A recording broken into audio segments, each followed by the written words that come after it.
Okay, cool. Hello. Hey, everyone. Thanks for coming, especially super early. This is not a time I'm usually awake, so I'm impressed you all are here. But yeah, welcome to our workshop on agent-based models in neuroscience. So before our first speaker, Margarita, talks, we just wanted to give like a quick couple of minutes just overviewing our thoughts about why we think this is an interesting topic that is should be explored in neuroscience. So let's see. Yeah, so in an agentic perspective on animal behavior, what does that mean? Generally, we want to understand how brains support behaviors that animals do. We know that brains aren't an isolated unit, and they're part of some organism that exists in the world and has to interact with the world around it. And so what is an agent? This is a hotly debated definition, as I learned from dinner last night, but we started with just saying agents are models that can sample from and interact with their environment to take actions. So yeah, maybe the squirrel is involved in the environment and also can do other things with other squirrels. But there are some other additional kind of definitions that that within our discussions also might be relevant. And I think we'll kind of explore these different definitions today as well. So maybe they also have goals, have to be able to make choices amongst actions within their environment, and also maybe their actions also will affect the environment around them. And there's a lot of additional computational problems that you can see will arise if you start taking this kind of perspective on animal behavior. You have to learn how to sample and explore, how to plan in very long-term capacity. You need to be able to use memory in a flexible way, and you need to be able to do mental simulation, especially if you're considering interactions with other agents. And so all of this feels much more realistic to the kinds of computational problems that animals face, and perhaps considering this kind of perspective is the right way to be able to get at the neural computations that are important for any animal in their ecology.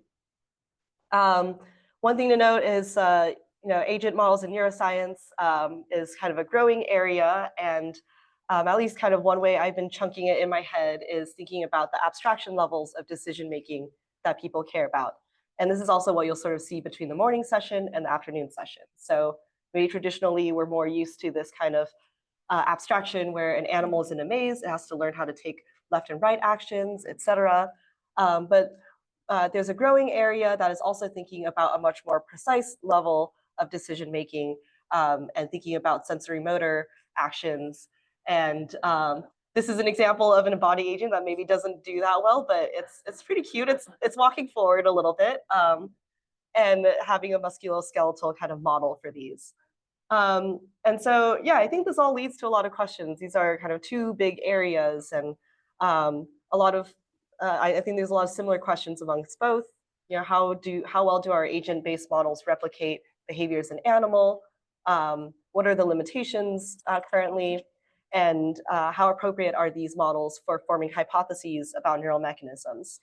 Okay, and then there's too many questions here, but really, I think another interesting question to think about across this entire workshop is when is embodiment crucial for understanding neural circuits, and how can we kind of think about that in the context of our more abstract, high-level RL or decision-making models?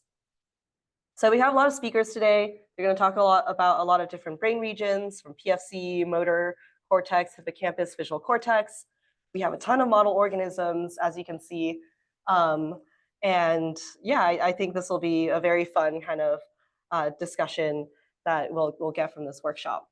But I don't want to cut too much into our first speaker's time. So our first speaker is, just to flip back onto this, Margarita Sousa, who finished her PhD in Champollion with Joe Patton and is now has recently started a postdoc with Dan McNamee.